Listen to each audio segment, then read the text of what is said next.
For the past 10 plus years, Tara has worked as a communications and marketing professional in Savannah.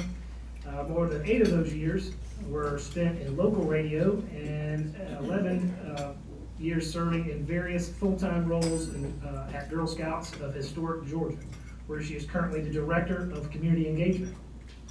In addition to Girl Scouts, Tara is actively involved in other nonprofit organizations in our community, such as the Alzheimer's Association and the United Way of the Coastal Empire, where she serves as a member of their Speakers Bureau. Tara enjoys spending her weekends with her 3 dogs and also performing as a vocalist in a local band with her husband and Savannah native Bar Nobles. I don't know if she's going to sing for us today, but I'm sure her talk will be interesting, so please help me welcome Miss Tara Jones.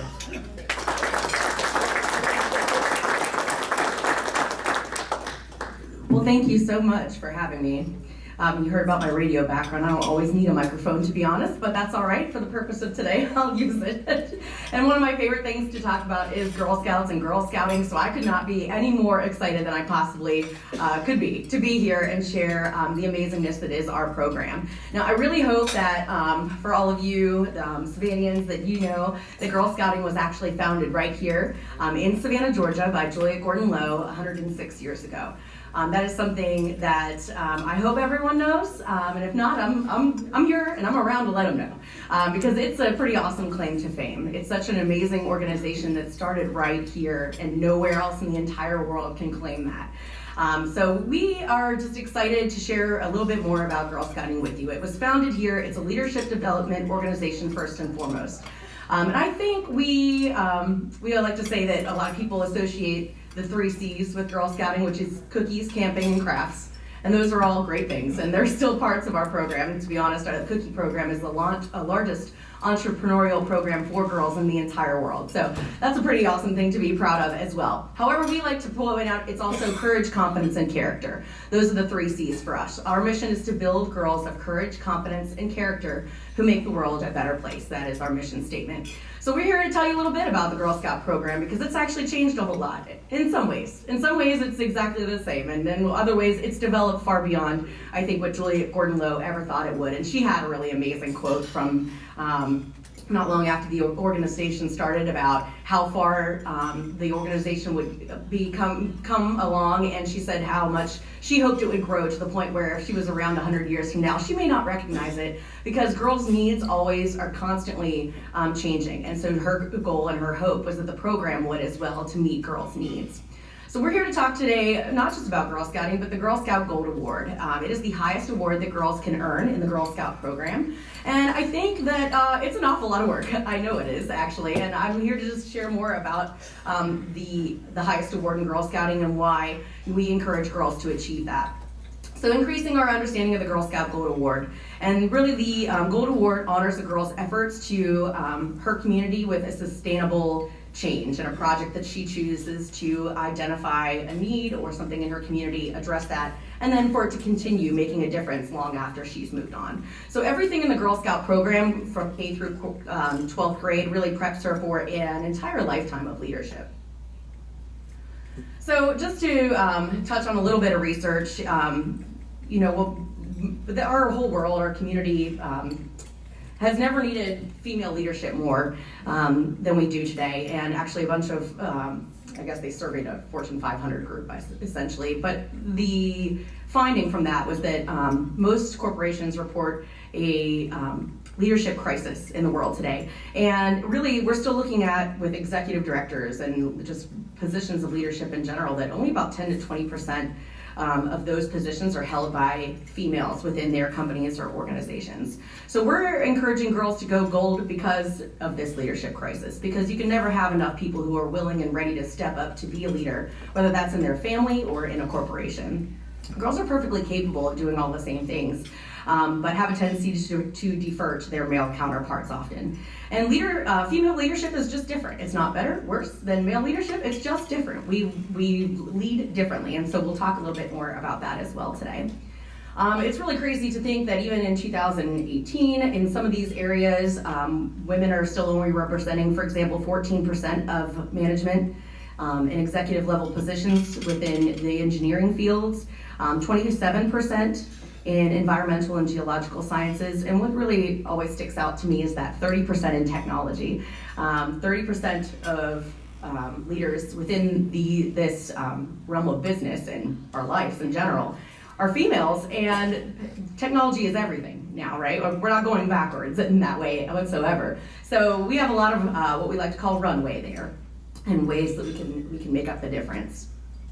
But check out the benefits of female leadership. It's pretty cool because really we have businesses that have high rates or high levels of female leadership within their businesses have a tendency to have a higher ROI and also a return on equity within their businesses. Most people identify those when you talk about brand awareness or brand understanding. They look at those businesses with a greater corporate credibility. And also, women have a tendency to reinvest in their families and their communities. So when they excel, when they make higher salaries, when they have positions of leadership, they really have a tendency to turn around and give back to the people closest to them, whether that's their family or the community, in a very different way. We just lead with a different level of emotional drive, if you will. And we are really excited that Girl Scouts has proven results. So these things do correlate. For example, in business, 50% of all female leaders, so those women who are holding those positions in all these various companies and organizations, say that they were in fact a Girl Scout. 80% of female tech leaders, so of that only 30% we mentioned earlier, of those 30% of female leaders in tech, 80% of them say that they were Girl Scouts. When it comes to civic action, 76% of female senators currently serving today were Girl Scouts, and absolutely 100% of female U.S. Secretaries of State were all Girl Scouts. Those are some pretty amazing figures and fun to share, and one that it's not on there, but I'm 99% sure is completely accurate at this point. It's not in this chart, but every single female astronaut that has been into space was actually a Girl Scout as well. So we like to talk about the Girl Scout difference and how it just goes a long way in just who they are and what they choose to do and their drive in life, and so much more. So we like to, oftentimes clarify that we're not just an organization, a membership organization. We are an actual movement for girls and for women, and we do have an agenda. One thing that's really amazing right now, our national CEO out of New York, so she's in charge of all of the councils all over the country. Her name is Sylvia, and she is a literal rocket scientist. She retired out and then ended up coming back to work for Girl Scouts after she retired in that major STEM area, because she felt like it gave her so much in her life, and she wanted to give back to the organization that played such a special part in her life. So that said, with her leadership, we actually have an official goal to fill the STEM pipeline, with 5 million women by 2030. And so much of our program is based around STEM. It has been long before it was kind of like a sexy word that people use in a lot of things now. Science, technology, engineering, and math is something that's been a whole huge focus, part of our program for very many years. And also in terms of other goals, we want to work and advocate towards equal pay for women as well. Why Girl Scouting works? Well, it's kind of small, I don't know if you can completely read there, but we obviously, the kids get a great experience within the school system, or at least we hope you do, right? So, and then we kind of supplement those things by several pretty significant ways, and that's being girl-focused, girl-led. Girls really do identify what they are passionate about, what they want to learn more about, and troop leaders, so that's another, important piece for us, is that we have really amazing and really dedicated long-term volunteers in Girl Scouting. We can never have enough of them, but they're a really crucial part of why girls succeed and why Girl Scouting works, having strong female women in their lives, and also men too. We have a lot of cookie dads, and we have a lot of outdoor dads, and so strong men role models are just equally as important for girls, and there is a place for them in Girl Scouting. And like I said, just girl-led, listening to why we're here and keeping the main thing. The state of girls right now is kind of rough, to be honest. I'm sure people have said that for many years, but it really is looking tough, and there's so many challenges for girls these days. High poverty rates, child abuse rates, risk of human trafficking, rates of obesity at this point, low educational attainment. Not to be overly negative, but it just is there's a lot that girls and adolescents in general, but girls are working against these days. We have the Girl Scout Research Institute, which is amazing. We've had that for over 10 years now. And they're based out of New York, and they pull both Girl Scouts and non-girl members and really look and track over time the quality of life, amongst other things, within Girl Scouting. And it, excuse me, I just lost my place, but the difference that it makes is just huge. And this GSRI, Girl Scout Research Institute study that they did some time ago, they do it actually, I think, every 3 years, about the quality of living, so based on all of those things, risks for girls and kids, healthy living, poverty rates, all of that. Georgia, we moved up this 3 set of years, but only to about number 47. So we've still got a long way to go for girls here in Savannah and in Georgia and in the world. Girl Scouting works for girls in various ways, as I mentioned. We have our 4 program pillars there.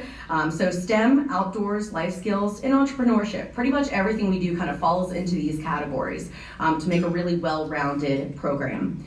Everything is age appropriate and everything is research based.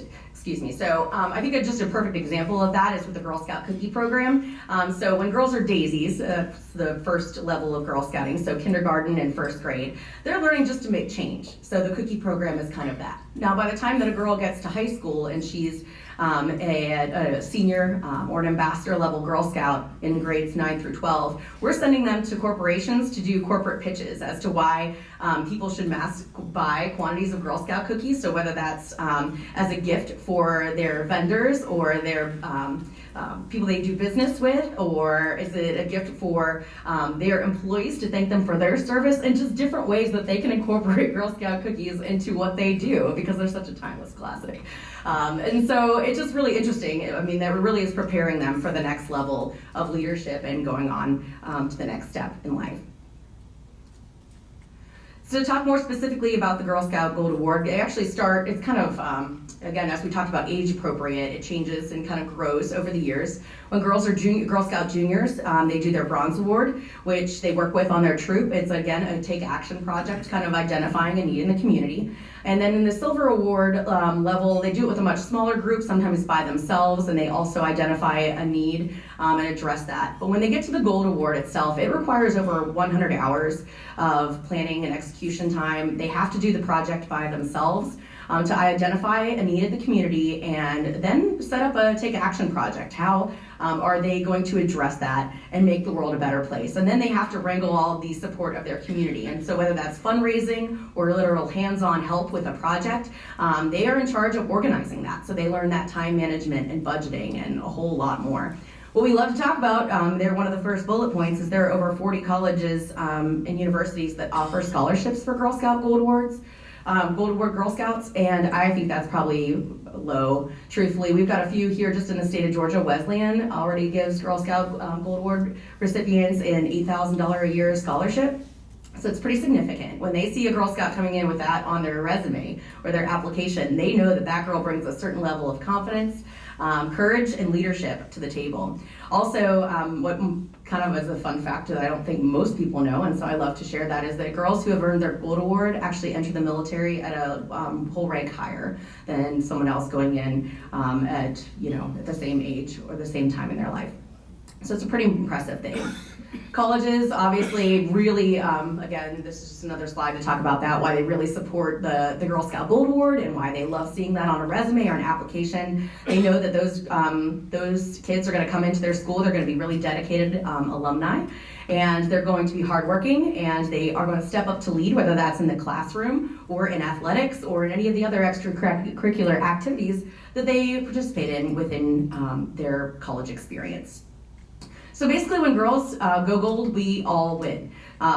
They're strong college applicants and job applicants. They are strong civic and corporate leaders, and they're just amazing role models. It's just amazing. We just, at the beginning of May, always have our high awards banquet to honor the girls who earned their awards, and it's just so fun to see the girls who are earning their bronze or their silver see these girls who have earned their gold award and made this huge difference and this impact in the community. And so they really look forward to doing what they do. So in so many ways, like we have scholarships through multiple clubs, and we just do our best to lift them up and their stories and the impact that they've made in their communities. So we had 6, I know you probably can't read that, but I'll tell you just a little bit about our 6 Gold Award Girl Scouts that we had here, kind of in the Savannah area this year. The first, kind of going clockwise, the girl with the horse, that's Abigail, and she actually designed an entire program for horse care and learning how to ride and take care of horses. She developed an entire website, recorded videos. You can actually go in there and check it out. It's still there. And a few high schools in Effingham County are actually using that for their equestrian program. So that's how it'll be sustainable. She used something that she was really passionate about, and there wasn't enough knowledge sort of accessible, especially locally. And so she took that and ran with it. Addie, she is actually from closer to the Brunswick area, and her high school had really low high school graduation rates. And so she organized a free peer-to-peer tutoring program within her school that will continue each year. The schools absorb the program, and so now when she goes off to college, they'll continue to do that. Sarah, on the top right-hand corner, she has a passion for animals. And so her project there is called the Cattery Run. She actually went into an animal shelter that the animals were kind of locked up all day, really didn't get a lot of time outside, made a whole exercise area for them, and then revamped how that they actually did their cleaning and feeding processes so that she could go in there and make really essentially the cats happier and hopefully better fur friends for anyone that would end up eventually adopting them. In the bottom left-hand corner is Grace Guidera. She ran a science camp, put it together. It was a 3 or 4 day program for kids in underserved areas of the Savannah area. So she actually ran that from the Boys and Girls Club, and they have taken her science camp in a box with all of the actual literature that she put with it, the lesson plans. And they're going to continue to run that each summer so that kids can really be less intimidated by STEM, the science and technology, engineering, math, and have that experiential learning and hands-on, which is a great thing that, again, what we do kind of supplements what they get within the school day and the school year. Megan, at the bottom in the middle, she built an outdoor classroom to go along with the new Common Core science standards. I guess there's some sort of line item, for lack of better terms, in there that requires kids to have like sensory touch and outdoor learning experiences now with the new science curriculum. And her elementary school that she went to when she was younger had nothing like that. So she built a complete outdoor classroom, again, did the lesson plans and provided all those hands-on tools for her school. And they'll continue that on from now on, obviously. Now they've got a nice, beautiful space.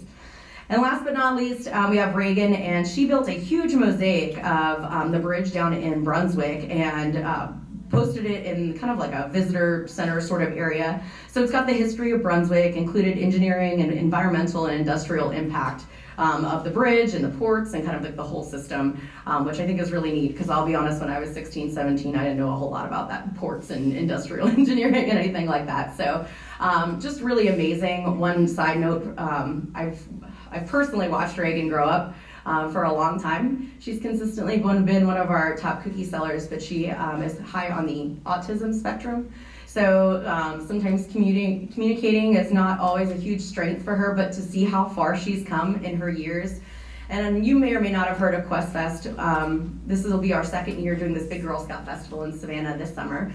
And it would just bring girls together from all over the place, and Reagan was a part of that, and was just so moved by the group of girls that she got to work with, and kind of put her out of her comfort zone, and she just did amazing. And so when she went back to finish her project, she ended up calling all of her new friends that she had met at Quest Fest to put the thing together and kind of do a big, not a ribbon cutting, but a big release of it, and they were all there to help her. And just those stories, I just get goosebumps and get a little emotional even talking about, because it's just so amazing to see the strong young woman that she's developed into over these years. And like I said, when you've been with an organization for 11 years or so, you've got that awesome opportunity to watch them grow, and I have dozens of stories like that. So just really excited and so proud of her. And we're so proud of all of our girls that earn the highest awards in Girl Scouting. It's no joke. It's not easy. It's a lot of time. But like I said, it really prepares them for a lifetime of leadership and a whole way of existing in this planet, on this planet. So we're so proud of all of our girls. We know for sure that Girl Scouting is the best place anywhere for girls, and to develop them into GIRLs, which stands for Go-Getter, Innovator, Risk Taker, and Leaders. And so the program has been around for 106 years. We've got some of all these same very important details that made us who we are, but also continuing to grow and change to adapt to girls' needs and what they need now more than ever.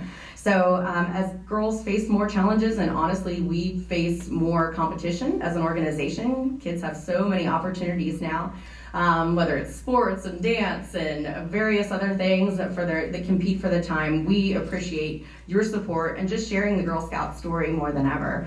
We know it's out there changing lives. Like I said, I was a girl member for 12 years. I've worked for this council for over 11, so I'm over 20 years in my my Girl Scout experience, and I'm not going anywhere. And I think we all feel that way. We're just so passionate about the change that it is making in girls' lives, and honestly women's lives too. I think it's just as meaningful oftentimes for Girl Scout volunteers, and that provides them this amazing network as well. So I thank you so much for your time. I could literally talk about Girl Scouts for a week and a half, but I know I only technically have 20 minutes. So I'm so happy, and I thank you so much for your time, because like I said, we've been here a long time, and I think a lot of people kind of think they know a lot about Girl Scouts, but maybe you didn't know all that. And so any effort that I have, or any time or opportunity I have to share that with the community is just a huge win for me. So if you have any questions, I'm happy to answer them, but thank you most of all just for your time.